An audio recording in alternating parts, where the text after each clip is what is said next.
Zoom online teaching. So before I start my teaching, I would like to do, and we all together do together, a refuge prayer. So we all do refuge prayer.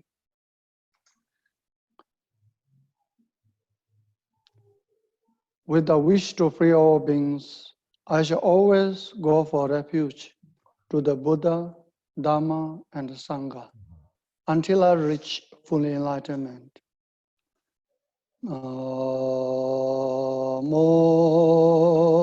Guru Bhagavate. Namo Buddhaya.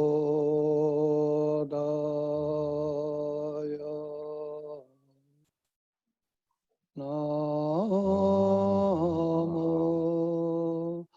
Dhammaya.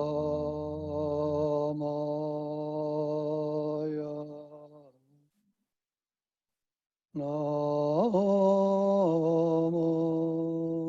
Sanghaya.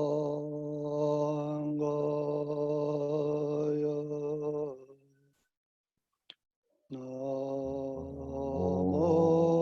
Namo Buddhaya. Namo Dhammaya.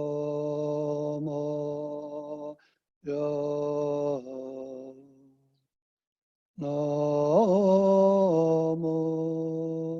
Sanghaya.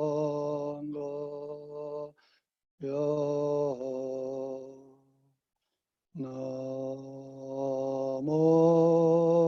Guru Bhagavate.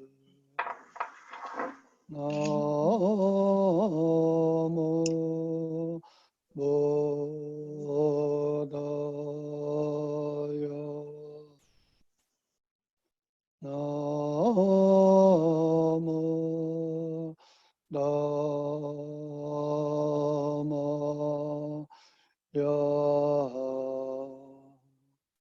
Namo Sanghaya.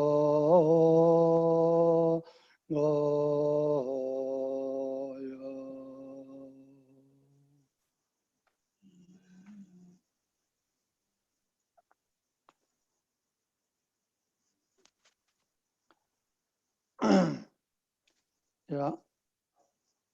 So from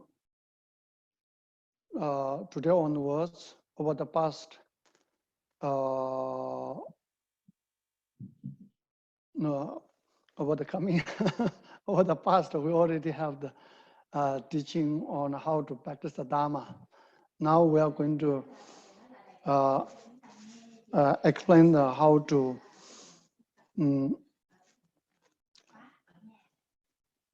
practice the meditation.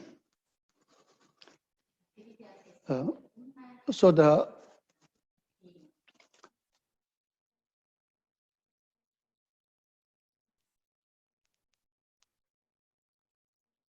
as we all know that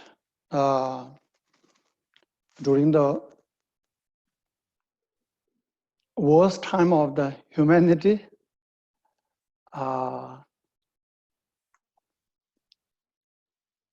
the best the part of the humanity will reveal.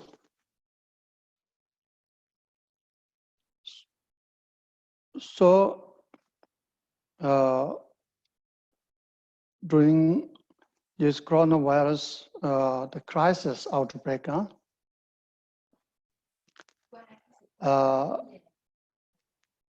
we can it offers a great opportunity for us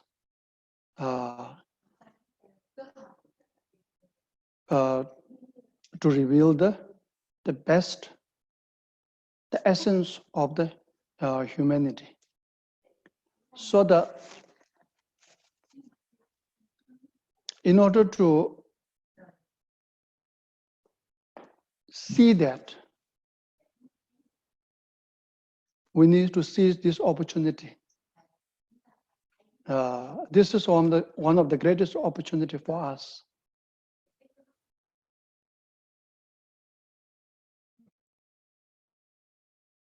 To see the quintessential of our life. You know, when you are going through a life of quarantine in your home,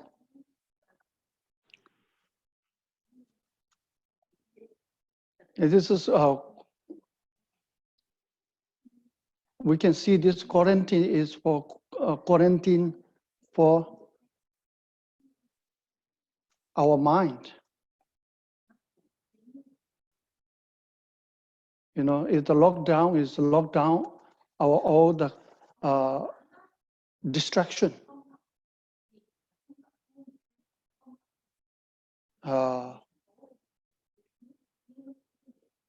To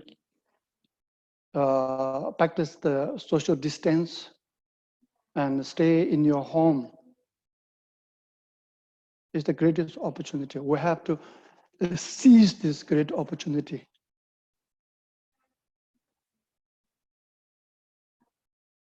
You know, being at your home, remain silent. This, in the silence, there's a tremendous sense of joy.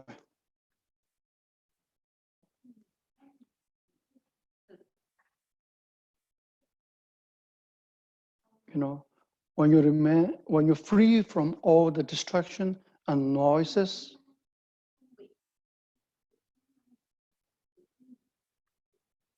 looking and remain in silence with the meditation.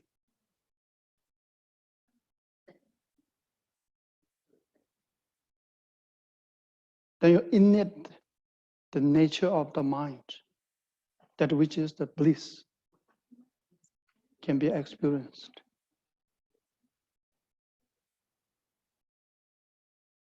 You know,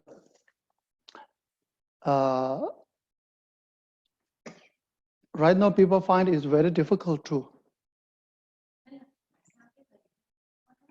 find the joy in the room. You feel like stay in the room, social distance, and stay in the room with the quarantine. You feel like it's torturing you. But with the awareness,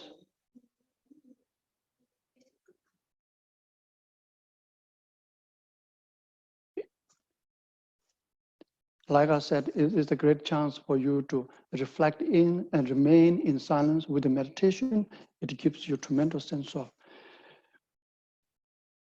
bliss. You know, right now you may not be able to understand this meaning.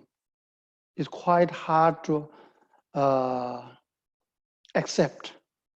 Remain in silence alone can have a great the joy.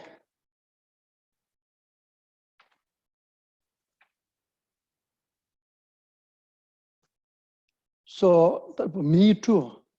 I find at the beginning of my journey, meaning that when I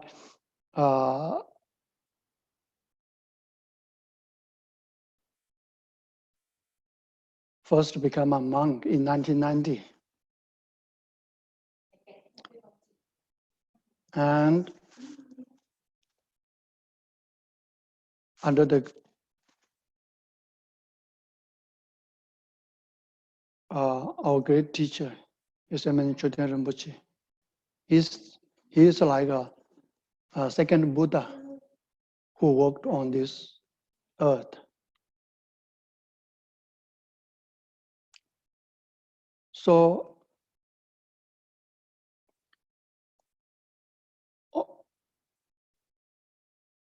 when I go with him in 1993 to receive the His Holiness Dalai Lama's teaching in Dharamsala, we stayed from the South India when we go to the Dharamsala by train from the south to the north. You have to stay in Delhi. We stayed in Delhi in Kyutu Monastery's hotel. So as you know that Rinpoche is always remain in silence throughout his life.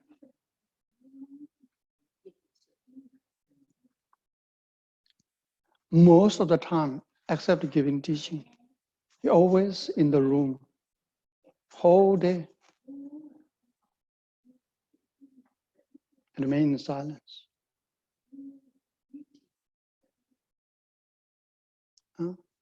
So then,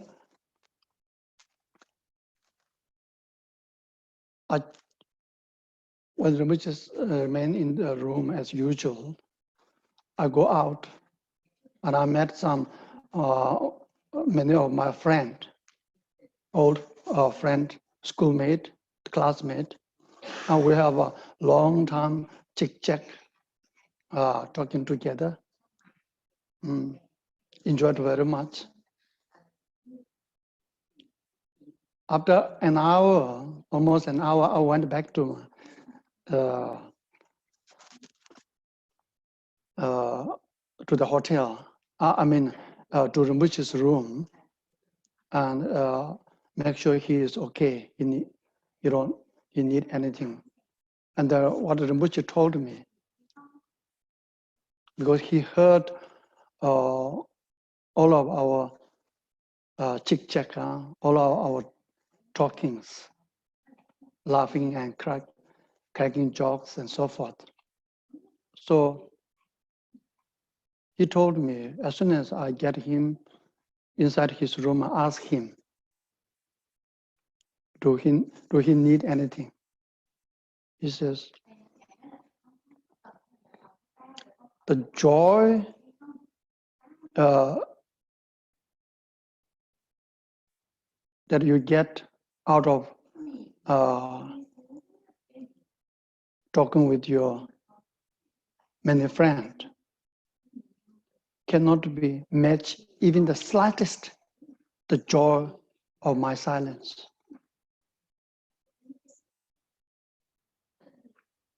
You see.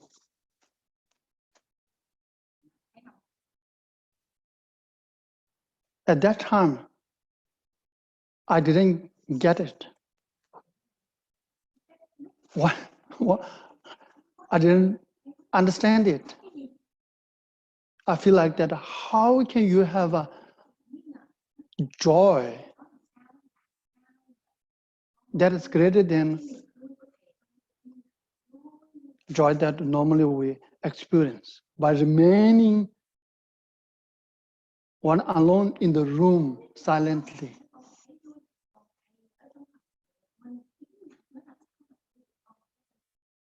You see.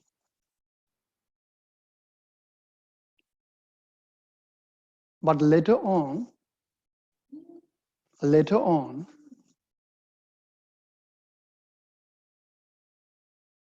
I understand that what he said is the greatest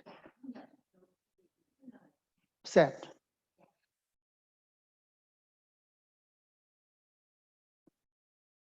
The greatest statement.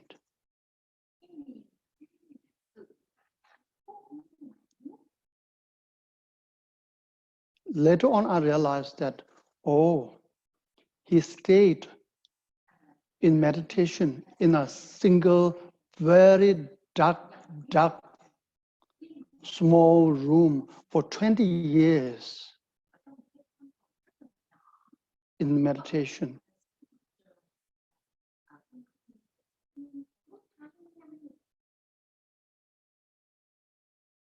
He said that is the source of the city of great joy.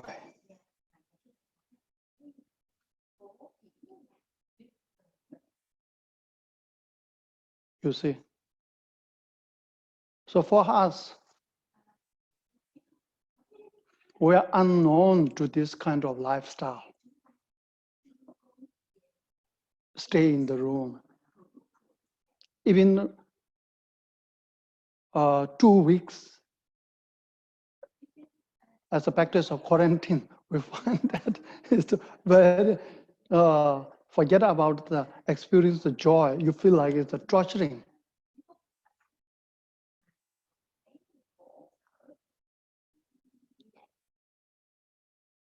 You see. So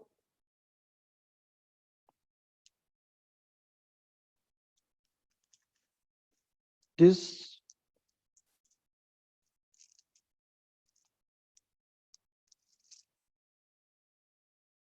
we right now we have the greatest opportunity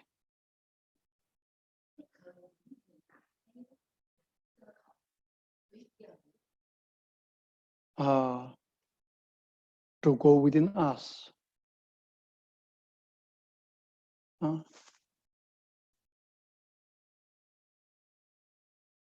And to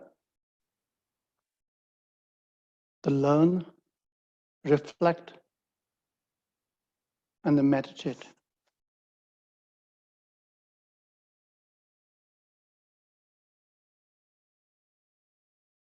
And to see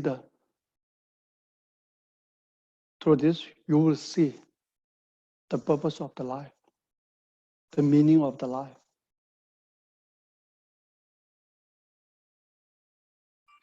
Life has the greatest meaning. Life has the greatest purpose. Actually, everything has a meaning. Whole existence has a meaning. All the phenomena in this universe has a meaning.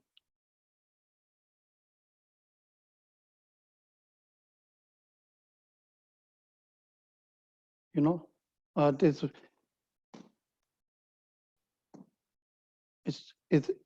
we call it all the existence, all the thing, we call it functioning.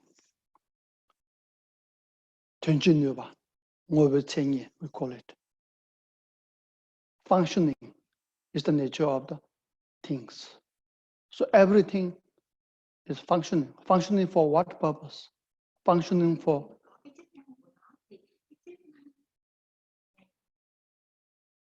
to support each other.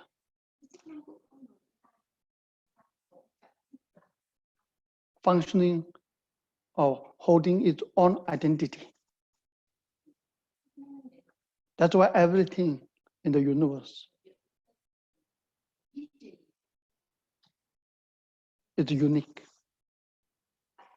You can't find same thing, exact same thing. Everything has its own distinctive feature. They hold it. That's why one of the meaning, the Dharma, to hold its own identity. Not only to hold its own identity, but another function, main important function of all the things in the universe is to, when you look at it, it points towards one thing. Where it points towards, everything points towards life.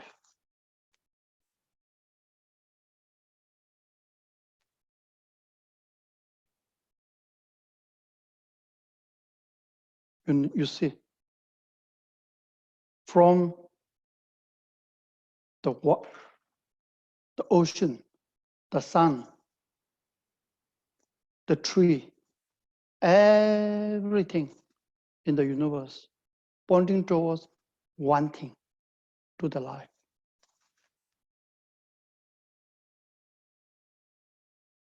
To nourish the life, to nurture the life, to sustain the life, for the growth of the life, the support of the life.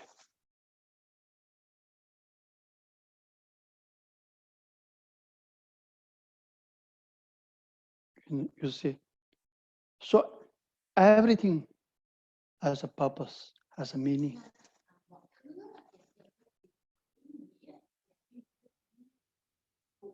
So don't think that existence has a meaning. If you think existence has a meaning, no meaning, then you are really facing a existential crisis. Existential crisis. This existential crisis is worse than the health crisis caused by outbreak. Because the crisis of the health caused by the outbreak is a temporary.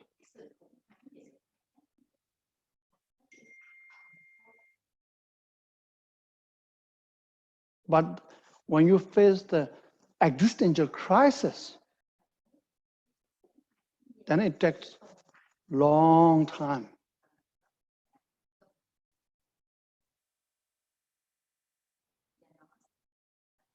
to cure it. So this, why, since every phenomenon, everything is for supporting the life.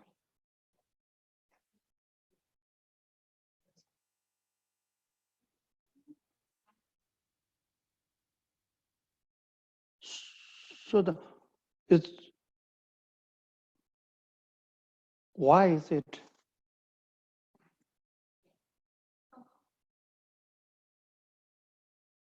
So what is the life?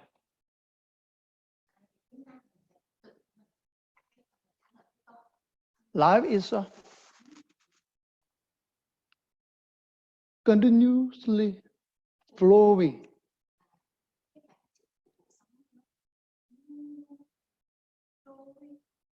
like a river,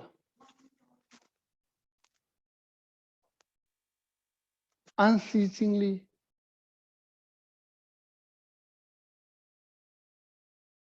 flow of the vital energy wind that carries the consciousness from yesterday to today, from today to tomorrow, from the past into the present, from the present into the future.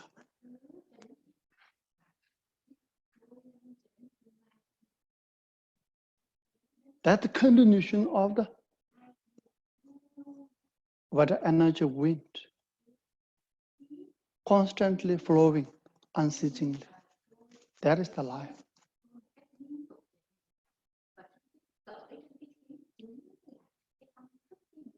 It has no beginning. Huh? When you trace the origin of the life, it has no beginning. Since it has no beginning, it has no end. It continues to flow unceasingly.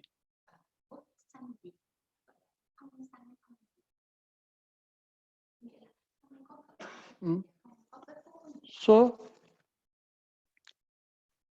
this life,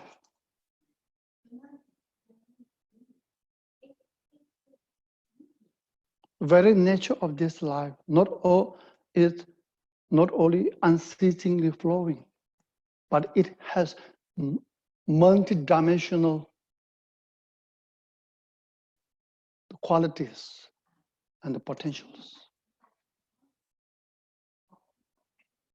When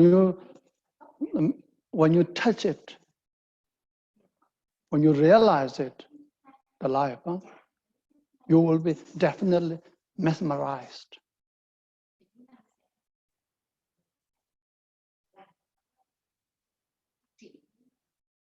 So this life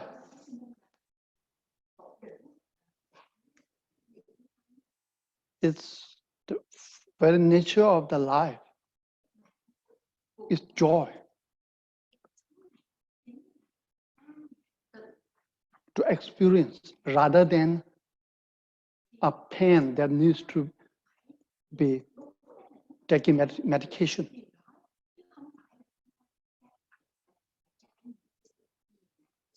It's life. Huh? The very nature of the life is joy.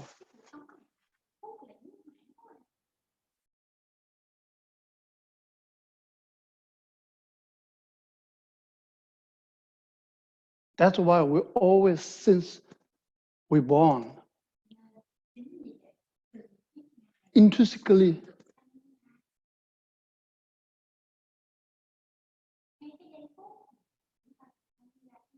we longing for joy without telling us from the outside. You have to long for joy. It's a natural, the birth giving.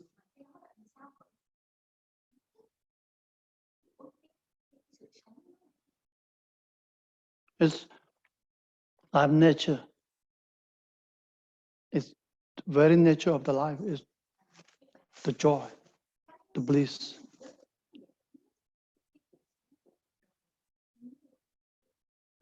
Having said that, when many people ask me the question, Geshe-la, how come the very nature of the life is joy? It is suffering. I said, no, it's suffering. I said, no. And the quote from the Buddha said that. Where I said I studied Buddhism for 25 years. Why Buddha said that? Huh?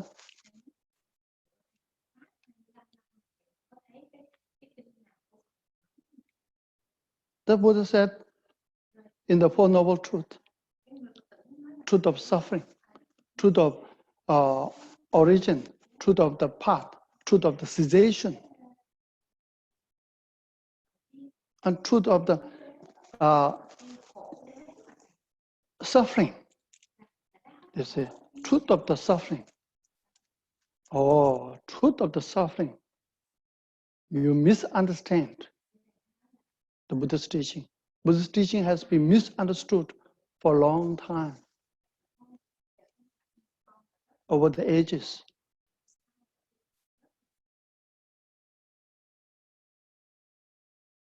Truth of the suffering does not mean the life is the suffering. Does not mean life is the pain. If life is the suffering, if life is the pain, then we don't have hope in this life to experience the joy, the bliss, the peace. We have no hope at all. There is no possibility of removing the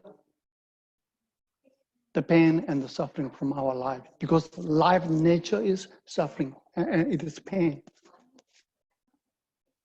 How can you separate the pain from our life? Because life is pain. Meaning that as long as you have a life, you have a pain and suffering.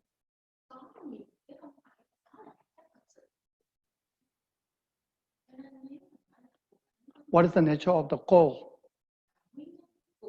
Coal, what is the color of the coal? The coal is black, it's nature. Can we separate the black from the coal? No. You use whole water of the earth, whole ocean. You try to wash the black from the coal. You never ever managed, because its nature of the coal is black. By the time you wash the Coal, huh? Coal is finished.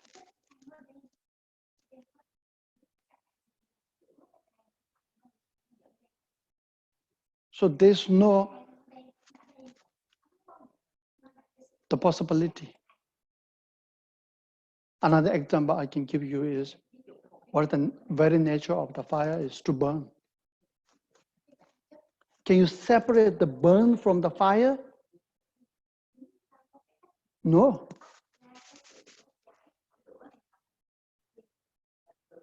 Why we cannot separate the fire from burn? Because very nature of the fire is burn.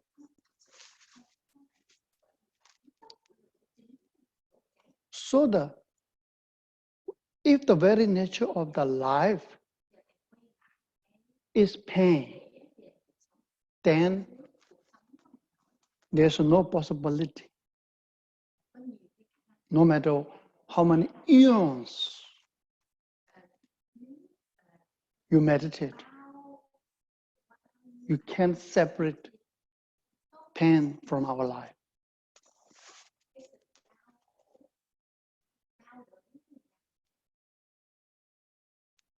This we can understand even with our common sense.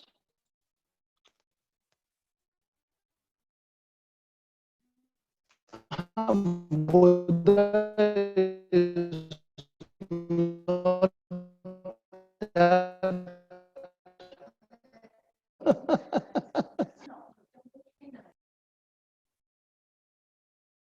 you don't know. Buddha is not that ignorant, fully awakened.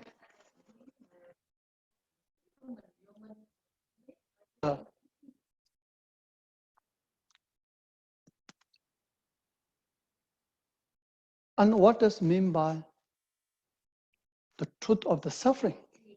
The truth of the suffering means there's a suffering in our life.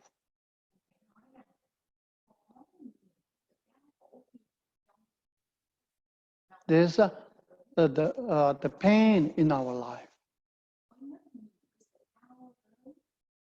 that we all know.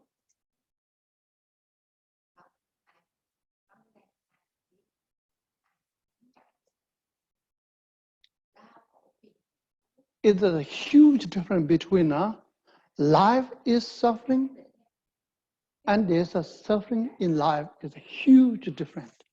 The former one has no possibility, no hope, no light. The later one statement, there's a possibility. There's a hope.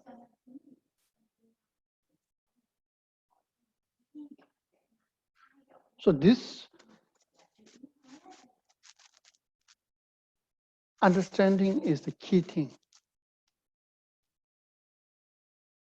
The fundamental understanding to live a joyful life.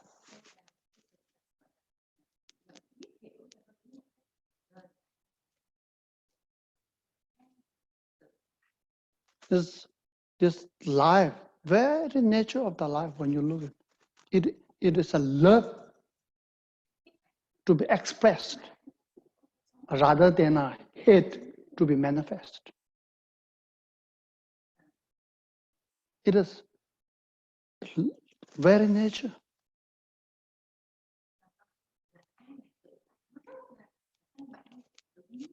To prove it, you don't need a very profound the reason, the logic to prove the very nature of the life is the love. Because you see, whenever we're being able to give love or compassion or kindness act or receive love or caring or compassion or kindness, we feel happy. Why is that? Because our very nature of the life is love.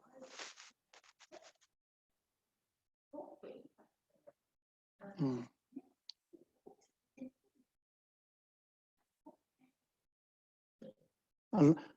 Actually, life is the answer to all the questions, rather than a question. When you realize the life, essence of the life, all of your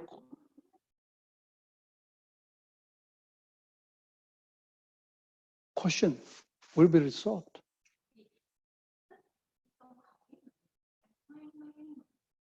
Who I am, why I'm here, what's my purpose, what's my destination, destiny or fate. From here, where I'm heading towards. And all the list of the questions in our life, we have unanswerable questions we have, all this question will be resolved when you test to the very core of the life.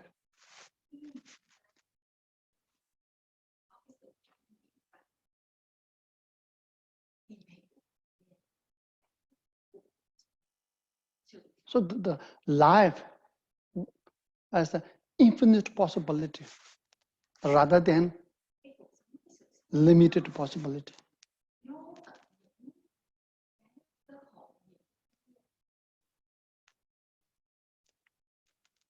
With this life,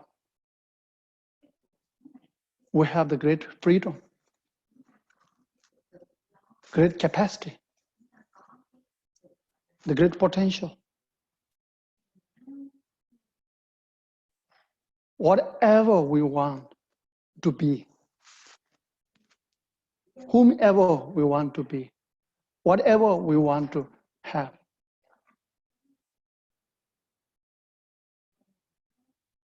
Wherever you want to be reached, with this precious the life, you can get there. So this life is very precious that needs to be cherished rather than insignificant that needs to be neglected. Very precious. If there's a precious thing in the universe, what that would be, that is the life. Life is the most precious thing in life and most beautiful things in life. If there's no life, existence will be very ugly.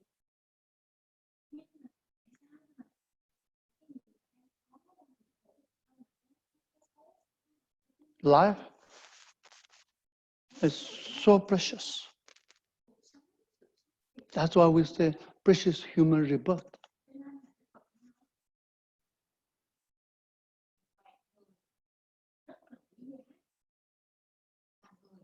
So this life,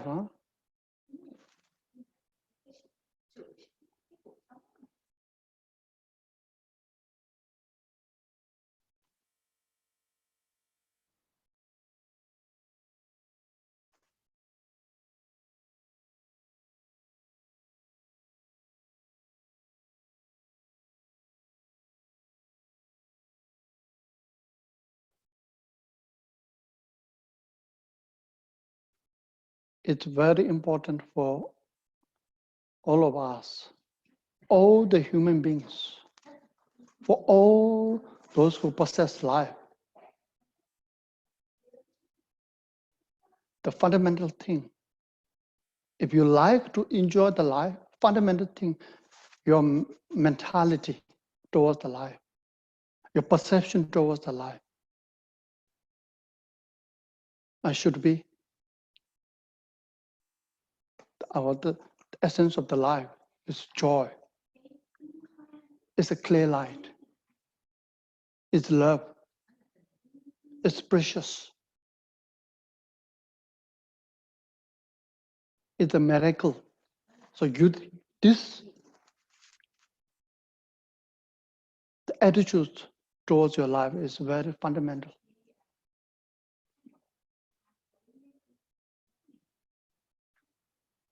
Buddha realized the very essence of the life. That's why after his meditation and become enlightenment,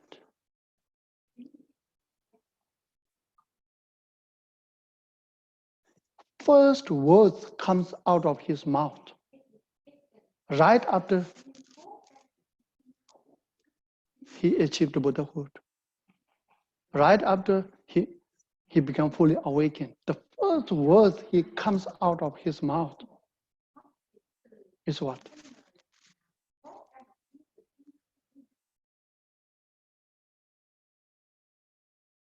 It is the greatest statement. Is what? He says,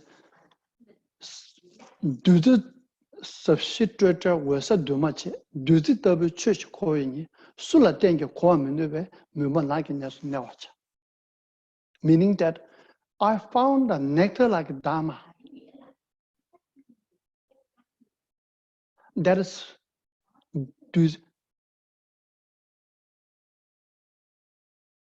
profound,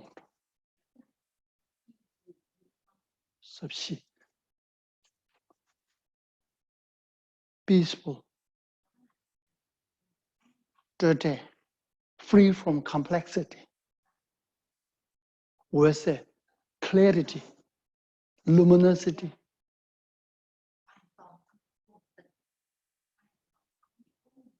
dumache, eternal.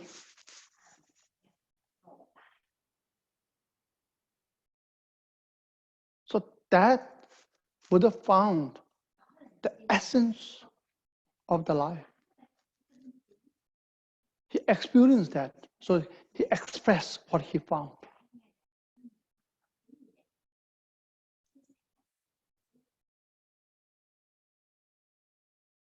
You see? So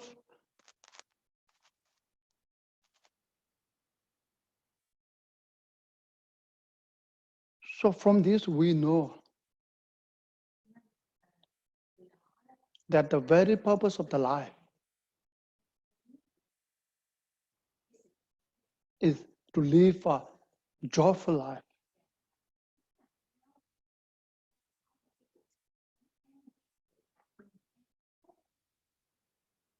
And we are capable of achieving that joyful life. Because our very nature of the life is joy. The highest form of the joy comes from within.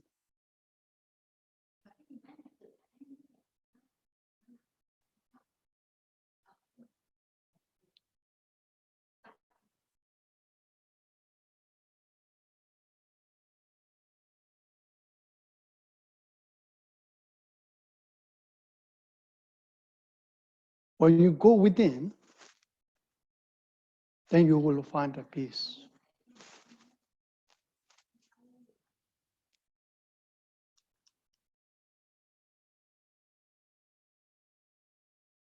So once your mind in peace, no matter what you don't have, just have a life, just you breathing alive, you feel the joy, the happiness. But if the mind is not in peace, no matter what you have outside condition, you can have whole world. You can possess everything. But you never ever experience happy and joy when mind is not in peace.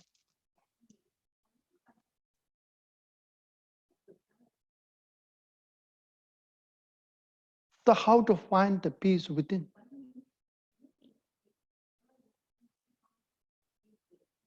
Only way to find a peace, the within, is through meditation.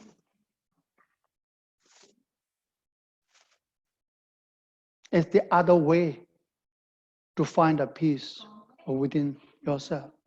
No, no other way.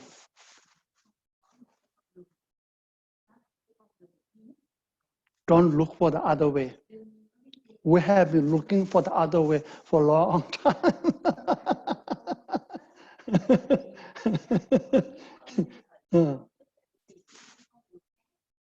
Up until now, we have been looking, and we didn't get it.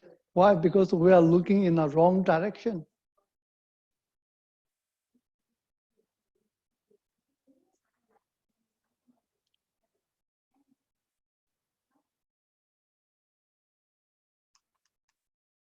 So, only through the meditation.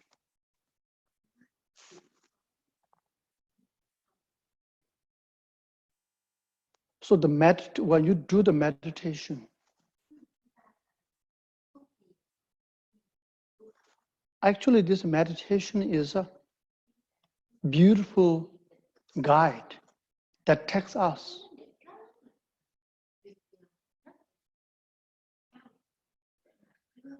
within us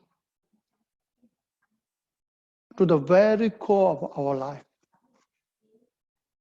to the very center of our life.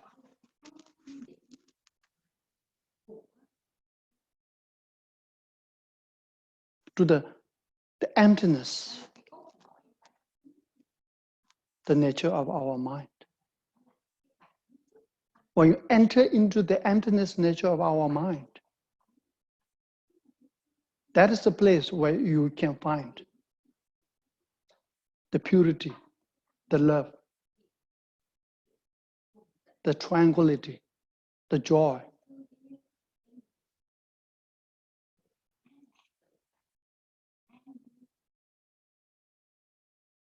That is the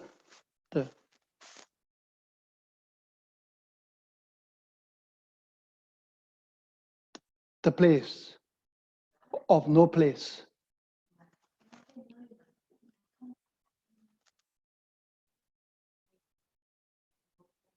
Yeah? Meditation is an inner science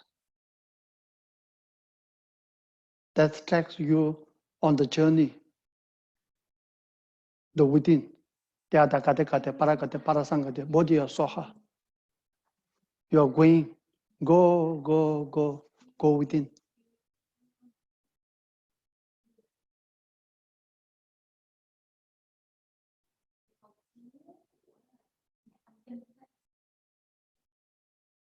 Then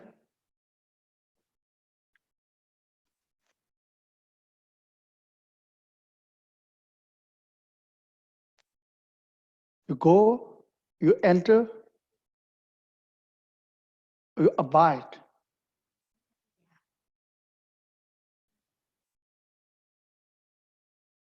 And be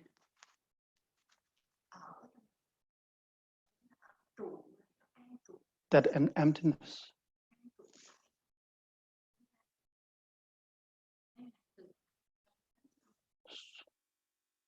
So I don't need to explain that much about the meditation. You have heard. Meditation is not just for releasing the stress and tension and worry. Yeah, it comes when you do meditation as a byproduct.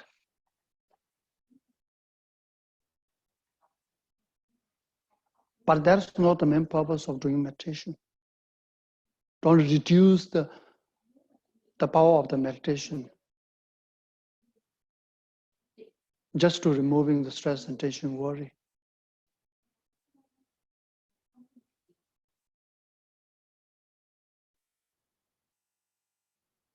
It takes you to be fully awakened. the full of joy.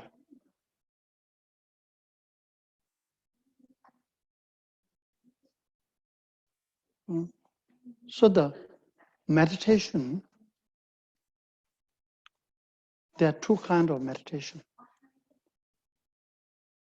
Analytical meditation and single-pointed meditation.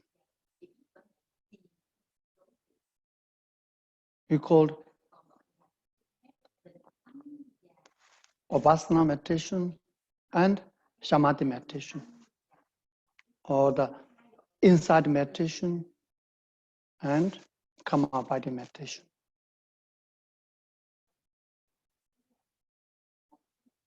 So I will explain all this. These two are the meditation.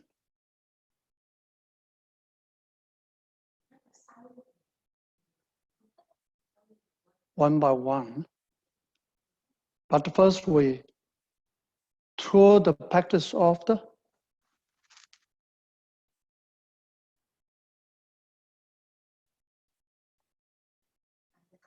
I would like to call it 5 mindfulness. Normally there's 4 mindfulness. Today I would like to add 1 mindfulness, 5 mindfulness meditation. That which is, as I said, the main purpose of our meditation is to realize the quintessential, the essence of the life, the very core of your being, the very center of your being,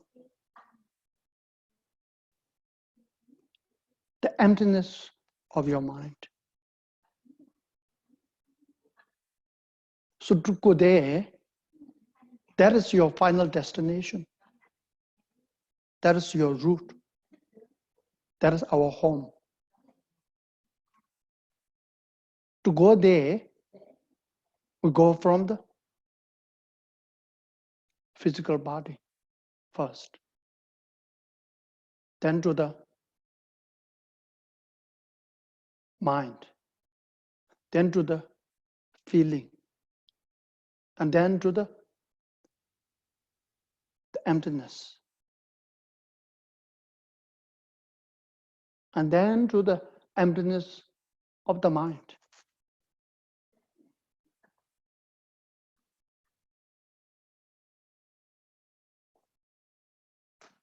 We go through a step-by-step journey. It's called mindfulness of the body, mindfulness of the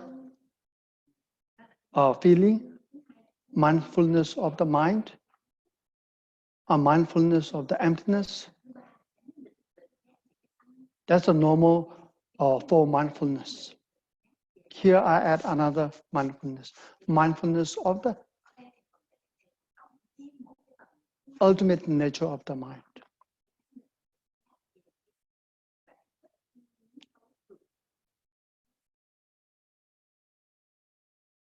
So we are going from the age of our being, that which is the body. From there, we are going towards the center.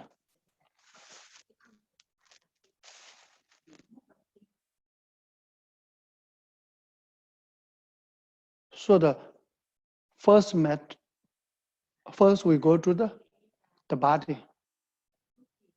That is called mindfulness of the body.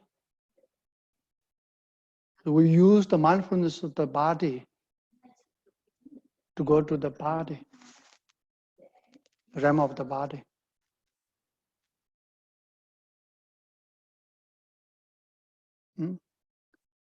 Okay. What is the time?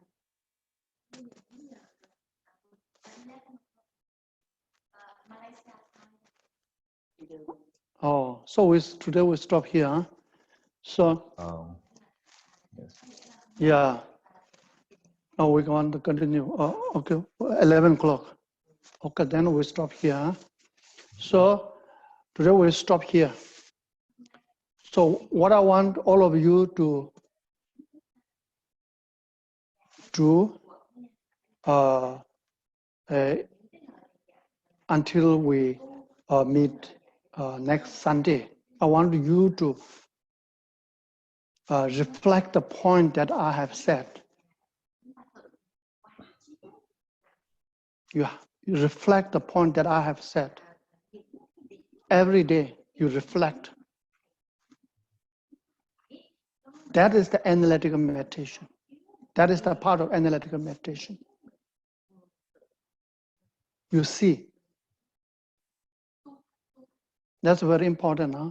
This our medical, this what the teaching, what I'm trying to give to you is not for entertainment.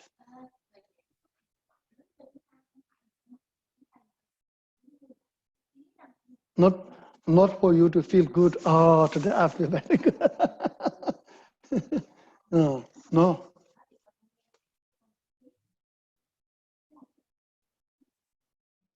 The feel good, whatever entertainment is nothing. There's much more. The greater purpose, greater joy is waiting for us. So for this, I want you to reflect, to learn and think as much as you can on every day, until tomorrow, until coming Sunday.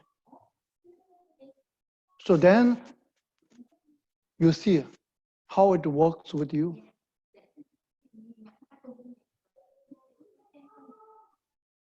How you feel. You will definitely feel different. That is what is called. You feel mind is peace, joy, bliss. Why? Because you are meditating. When you study, contemplate, analytical meditating. When you study, think about it, reflect on it, why you feel, put your mind at easy, serenity, peaceful. Why? Because your mind is familiarizing with the virtuous object. When your mind familiarizes with the virtuous object, that is the meaning of the meditation. When you familiarize, acquaint your mind with the virtuous object. When you get used to or thinking about the virtuous object, that put naturally you find that your mind is in bliss. So that's why I want you to, from today on, every day, you have to think all the points that we have discussed today, every day until next year, coming Sunday. And then this leads you to have more wisdom.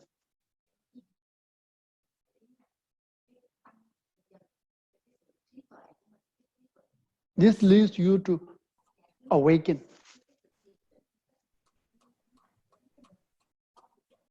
In this way, we can be progress.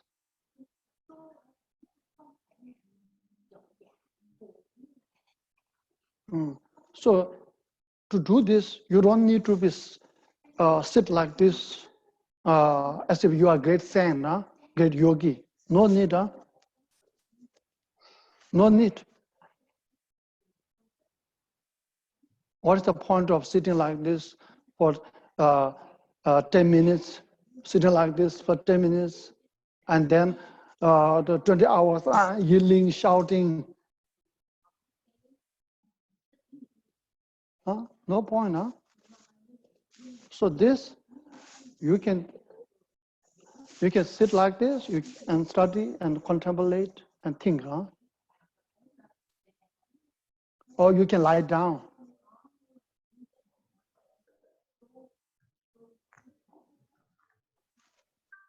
When you're working, when you're doing things, you can also, huh? Okay, so today this much. So if there's any, the three, 4 questions, take. If anybody has any questions, and you can press button, raise hand button. Okay.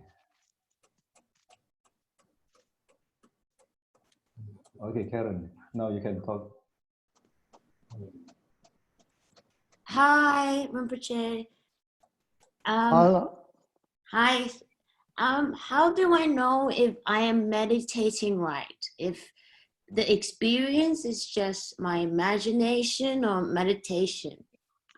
And how should I assess the quality of the meditation to see if I'm doing it right or progressing, like you said, from the 5 mindfulness? Okay. So, first, for the time being, you just study and reflect all the point that I have said today. And then you do this every day until coming Sunday. Okay. Then you will know. Then you will know what it means to be meditate, or is it working with you, or you will know that meditation is working in the right way or not. You will know it. Okay. Yes. Okay. I guess I will try because I don't know, but thank you for Yes. that. You have to try, huh? Yeah. This you have to try. This is not for entertainment. This is not for lecture. This is for practice. So you have to try. You have to think. Normally meditation, people understand meditation means just remain silent, don't think anything, focus on one object, like a mantra, like on the breathing. That is, we call it karma abiding meditation. That I will explain in the coming week. Teaching coming Sunday. But there's another the meditation that is more powerful. That's called analytical meditation.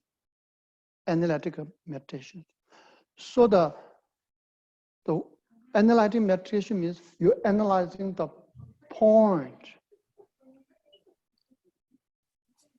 of what we call point of thinking about your life in the right way, right direction. So point that we discussed today is the subject of analyzing. So when you analyze what we discussed today, all the point, that's called analytical meditation. You try it. Okay?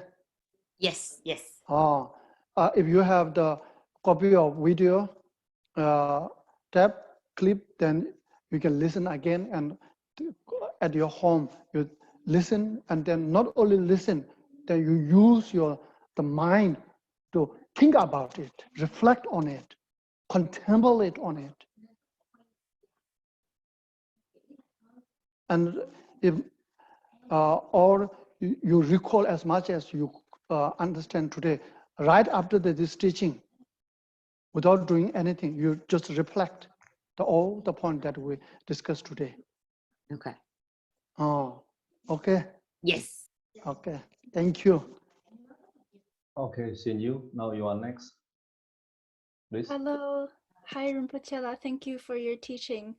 My question is, if why did the Buddha say then, as one of the Four Noble Truths, that samsara or our life is full of suffering? Why did he not say life is love, or why is that, as you taught us today, why did he not say it that way? Oh, okay. Okay. Actually, Buddha said that not in the teaching of Four Noble Truths. Buddha said this in the teaching of Mahayana, in the teaching of the Bodhisattvayana. Buddha says, Buddha nature.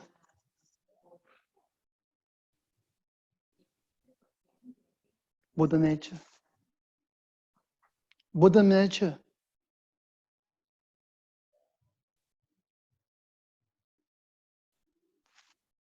means the very core of the life that expressed by Buddha right after he achieved enlightenment, that I said the fourth statement.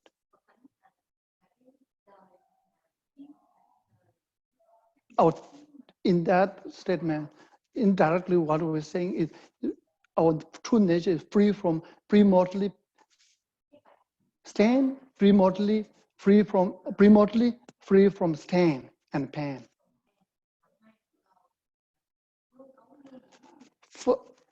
Why Buddha did not said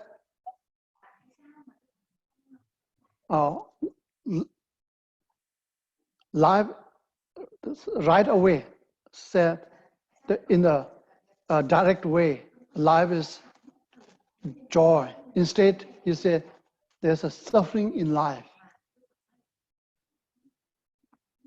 Because in order to experience that joy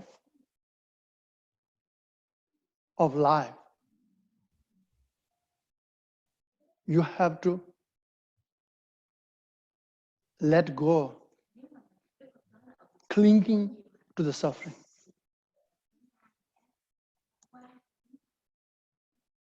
Clinging to the cause of the suffering.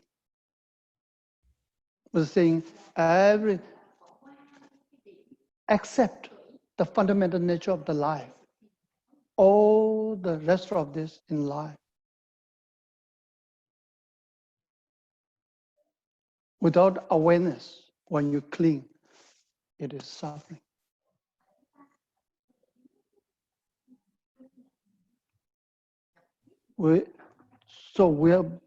Buddha give us the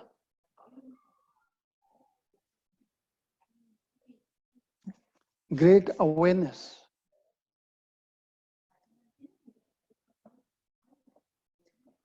Not to hold on to the object of suffering.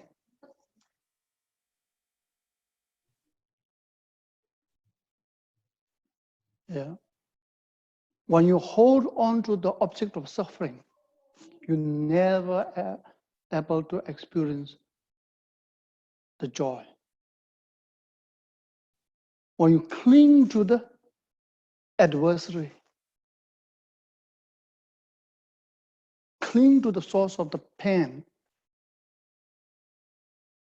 you never ever experience the bliss. You grasping to the small things, you lose the opportunity of experience the big things.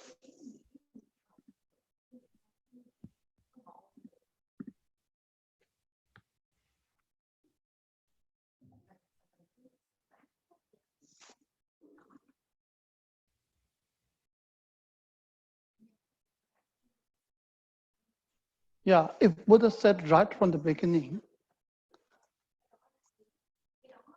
without saying any kind about the suffering, I just said joy, without talking about suffering, then you will develop another attachment.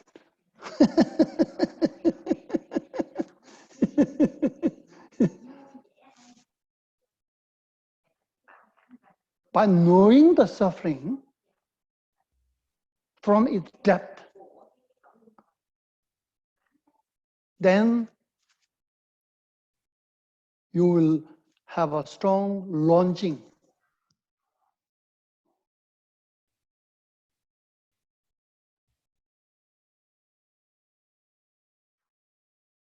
from the true joy. So that's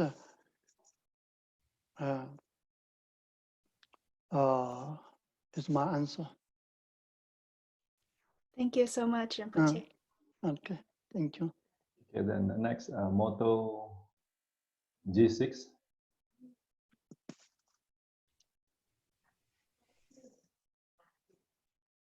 You can speak now.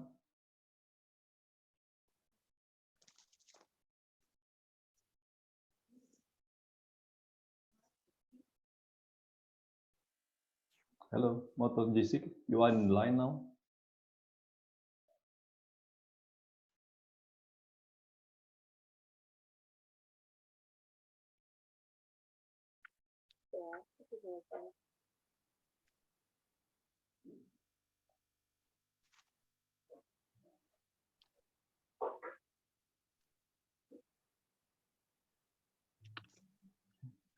When they ask question, can you understand?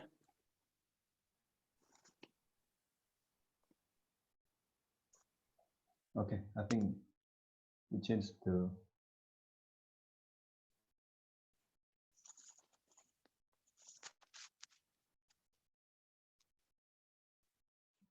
Okay.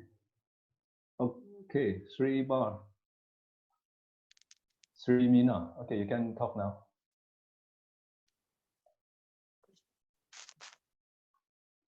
Hello, Sri Mina.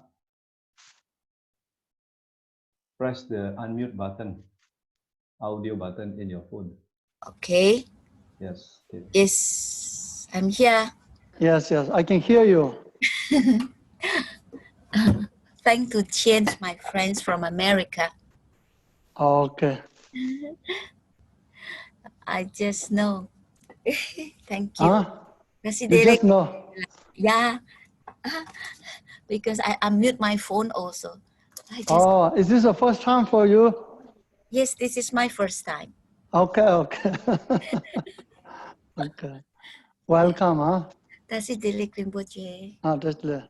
Please accept my lotus. A lotus for you. Oh, thank you.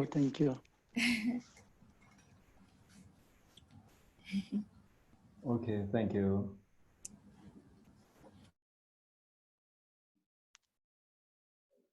Okay, the motto G6. Okay. Okay, then Ping Tao Kun Long. You can speak now.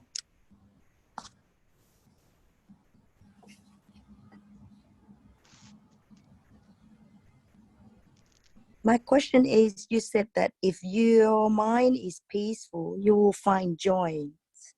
With people who married like myself, have children, have responsibilities, I do meditation, but I found it hard to find peace if there's responsibilities. Can you explain that a bit more for me? Okay. Yeah.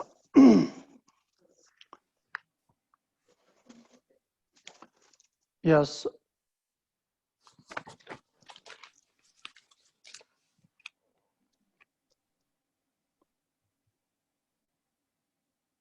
So we all have a responsibility. We all have a commitment. But as you know that many of us don't want to take the responsibility, don't want to have any commitment. Without responsibility, without commitment, meditation cannot be achieved. Peaceful state of the mind cannot be achieved. But the responsibility, to have the responsibility and the commitment, but still what is called for the concerns of your life, the family, kids, job responsibility, but you can still find the peace of the mind. How? During the meditation. When I say do the meditation, definitely it put your mind in a peaceful state.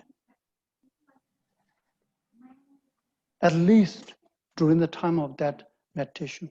But you have to do it in a right way. Right way.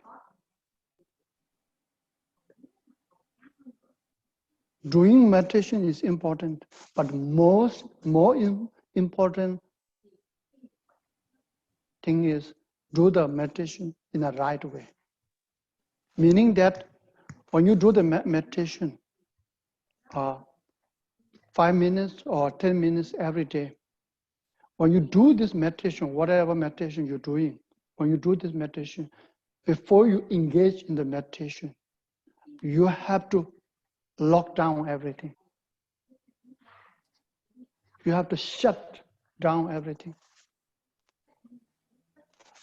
You have to say ciao ciao, bye bye to all the other concerns. At least during this 5 minutes or 10 minutes of your meditation. You have to tell yourself, switch off everything. All the concern of your mind. During that time, the commitment, the responsibility, the concern in your mind that you have during that time, you just, before you go into meditation, you have to say that.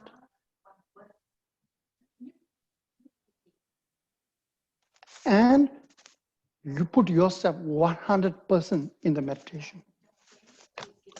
If there's no 100% in the meditation, don't do meditation.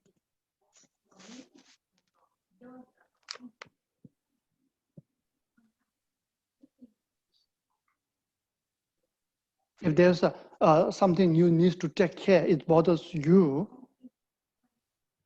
currently, it's very urgent. Then you don't do meditation. First you take care of this urgent one that bothers your mind.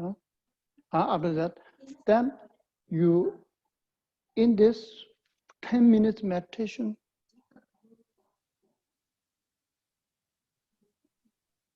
very good quality one. For example, today what we discussed, all this point, you at your home, you study and reflect on it. Reflect on it. Don't think anything. Don't think anything. Just for 10 minutes, you just reflect what we have today discussed, what you learned.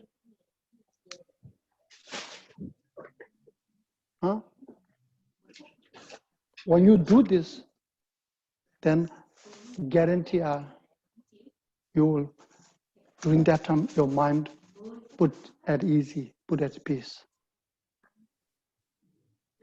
If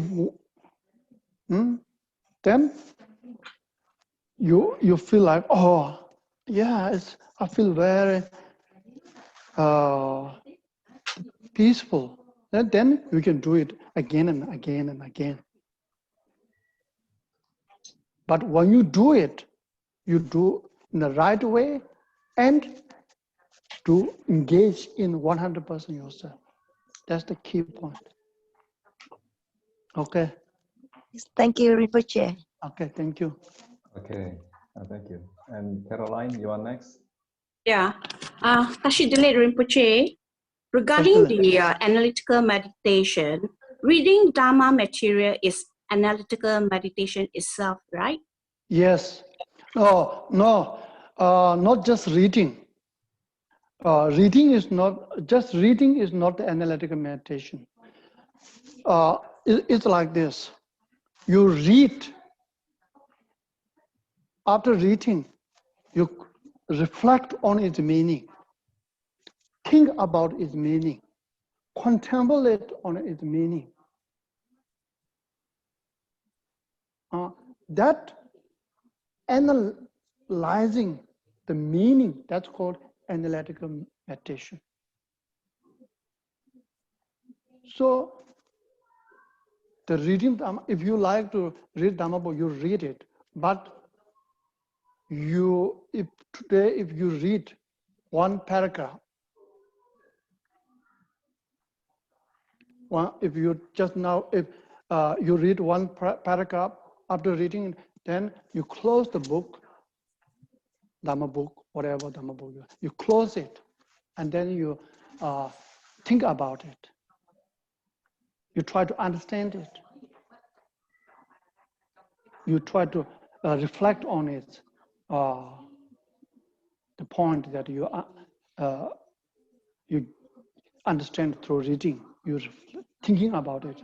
Just don't take it right away. Its meaning. It is right because Buddha said. It is right because Scripture said this. It's right because the teacher said this. Don't take it like this. You feel like you don't know anything. Maybe there's a wrong in the teaching. You want to make sure that is true. I want to find out the truth. You have to come up with a very open-minded.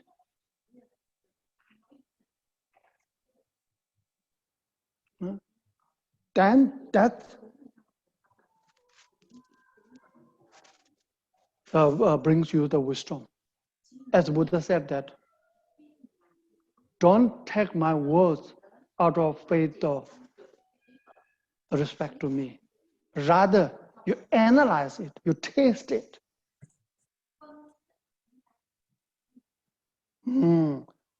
You see, Buddha is very skillful.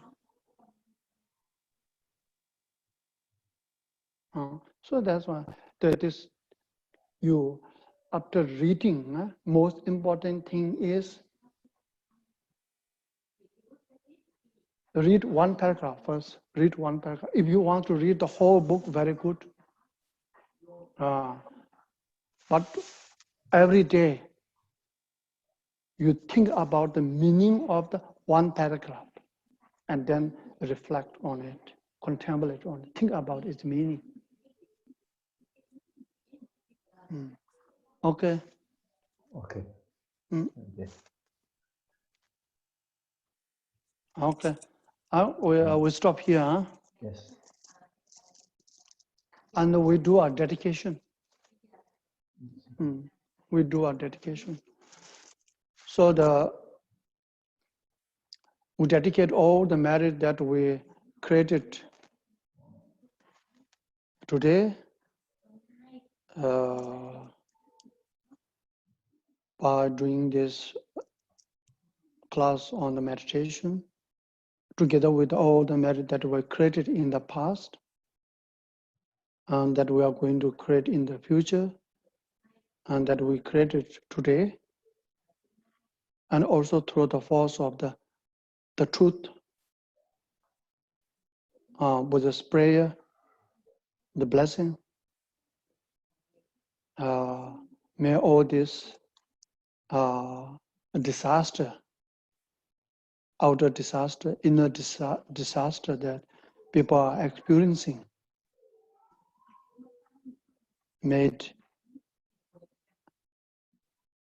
minimize, reduce, and quickly being able to overcome it. In order to overcome that kind of disaster, the very cure of that disaster the very medicine of that disaster is the love and the wisdom. So may this love and wisdom flourish far and wide. May people from this disaster they learn the lesson. Actually, it is not the disaster. It is the natural correction. It is a warning given by Mother Earth.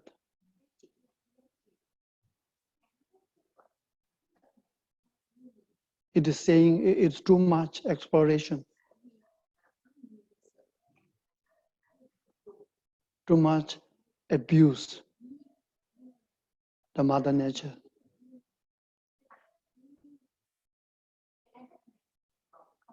So may this,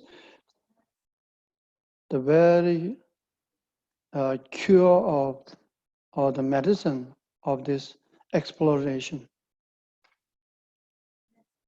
is the love and the wisdom.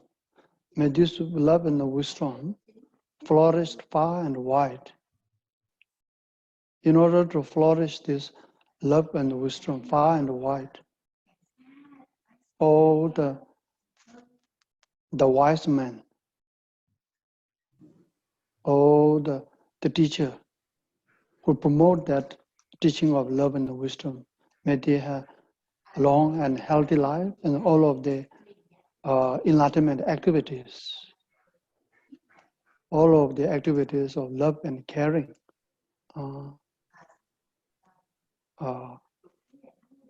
fulfill.